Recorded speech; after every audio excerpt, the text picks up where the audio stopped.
Assalamualaikum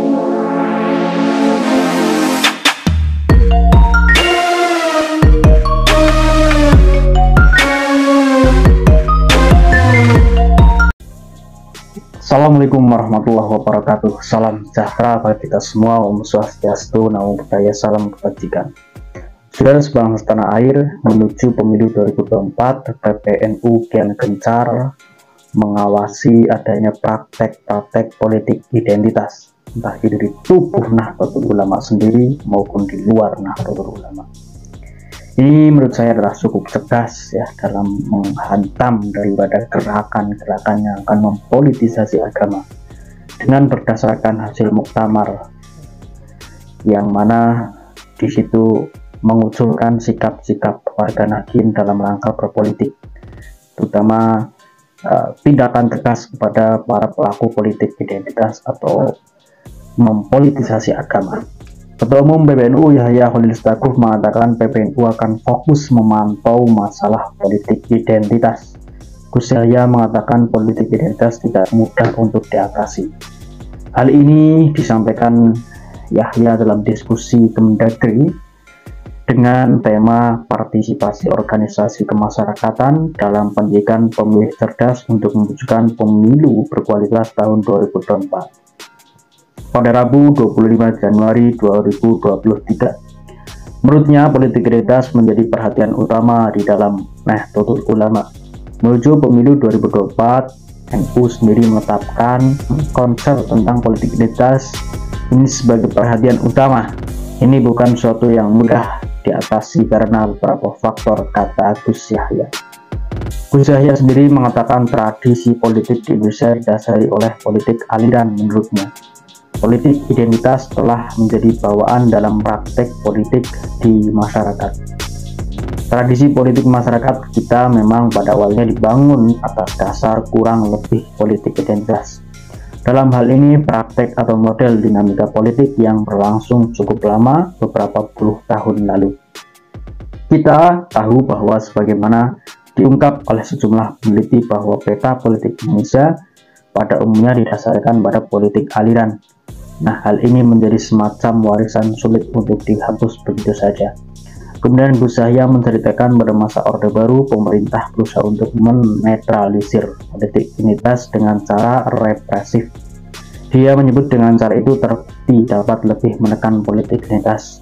Selama Orde Baru ini, selama 30 tahun, pencenderungan ini dicoba untuk dinetralisasi oleh pemerintah waktu itu, tapi dengan cara yang lebih represif. Sehingga walaupun memang pada akhirnya ada pelunakan di dalam politik identitas itu, kata Gus Yahya. Namun sayangnya dia mengatakan cara itu tidak dapat menghilangkan politik identitas secara permanen. Dia mengatakan politik identitas kembali timbul dan menyeruak di tengah masyarakat.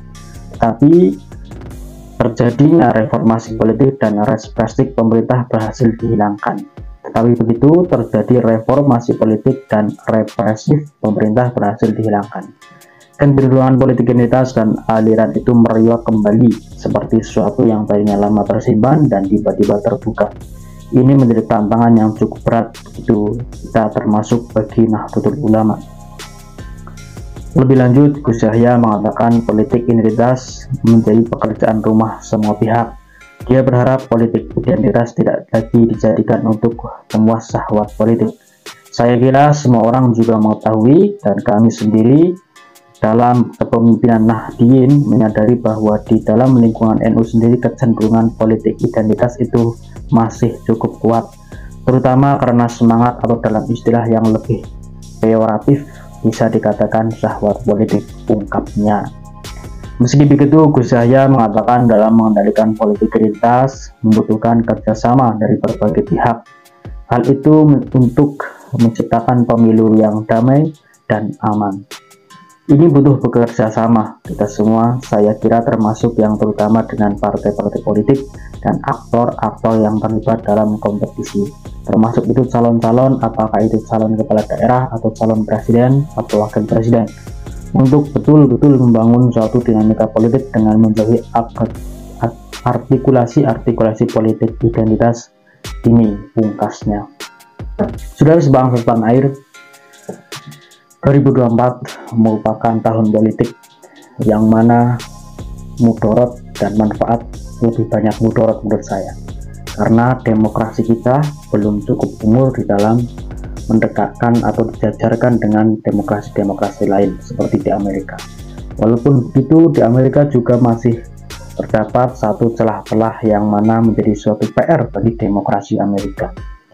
Nah, demokrasi kita berusia sekiranya adalah 24 tahun dari reformasi sampai sekarang.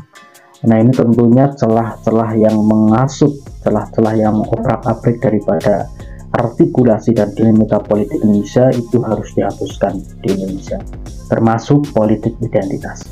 Walaupun politik identitas pernah muncul di dalam masa Orde Baru, tapi solusi tersebut tidak menjadikan politik identitas itu musnah di tanah Indonesia. Cara-cara represif dan tegas terus dilakukan pada masa Orde Baru, tapi tidak menghasilkan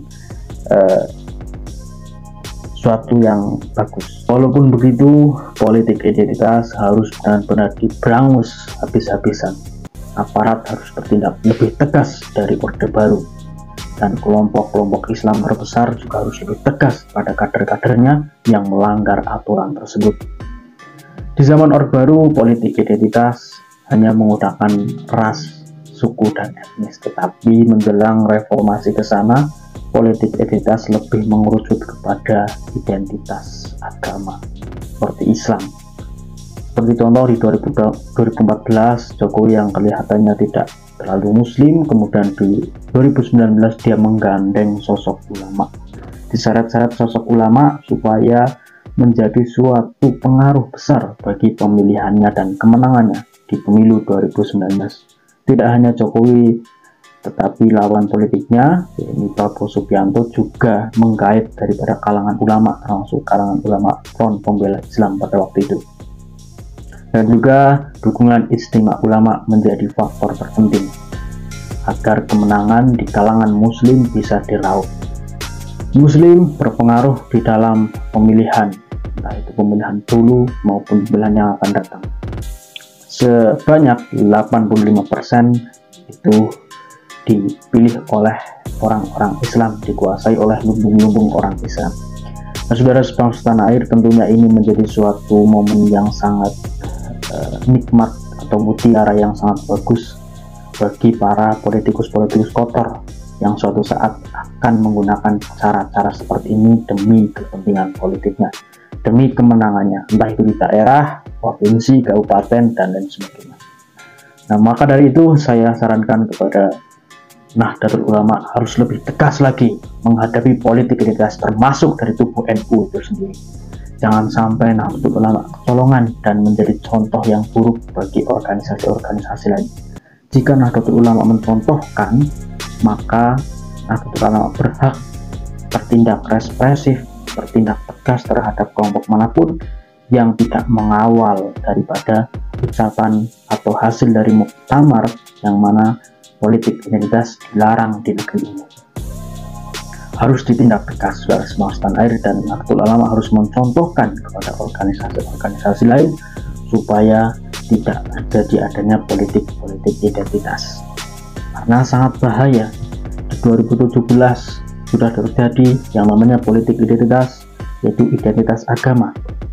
Pada waktu itu, walaupun kinerja Basuki Cahayapurnama yang bagus, tetapi lawannya membawa senjata, yaitu politik agama, politik identitas, itu tetap kalah karena mayoritas pemilih DKI Jakarta juga mayoritas muslim. Maka sebaik apapun lawannya, sebaik apapun kinerja lawannya, akan terkalahkan dengan politik tersebut. Sungguh sangat kejam, mengakibatkan polarisasi sampai atas sampai bawah, yang mengakibatkan polarisasi dari atas sampai bawah, bahkan dari keluarga pun juga mengakibatkan suatu polarisasi. Label-label kadrun, cebong, kampret, dan lain sebagainya akan melekat daripada akibat politik identitas. Sekian dari saya. Wassalamualaikum warahmatullahi wabarakatuh. Salam Pancasila.